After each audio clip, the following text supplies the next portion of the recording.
অসহায়। আসসালামু আলাইকুম ওয়া রাহমাতুল্লাহি ওয়া বারাকাতুহু। আজকে চট্টগ্রাম মহানগর ইসলামী আন্দোলন কর্তৃক আয়োজিত এই সভার সম্মানিত সভাপতি আমাদের প্রধান অতিথি নায়েবে আমির শাহ হুজুর সহ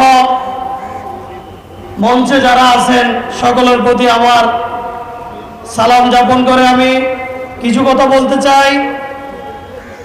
আমরা ব্যবসায়ীরা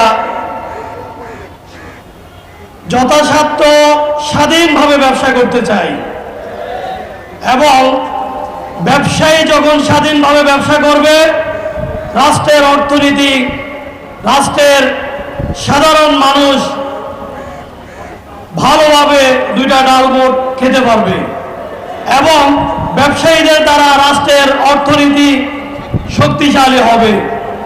আমি আমার অন্তরস্থল থেকে চট্টগ্রাম মহানগর ইসলামী আন্দোলনের পক্ষ থেকে এবং ইসলামী আন্দোলন বাংলাদেশের পক্ষ থেকে সকল ব্যবসায়ী ভাইদের প্রতি অনুরোধ করতেছি, আপনারা ইসলামী আন্দোলন বাংলাদেশের ছায়াতলে এসে ইসলামী আন্দোলনের হাতকে শক্তিশালী করে একটি সঠিক ব্যবসার ধারাবাহিকতা তৈরি করুন, যাতে সাধারণ মানুষ সর্বনিম্ন মূল্যে সকল ন্যায্য দৈনিক ন্যায্য যে তাদের পণ্যগুলো সেগুলো যেন ন্যায্য মূল্যে তারা ক্রয় করতে পারে।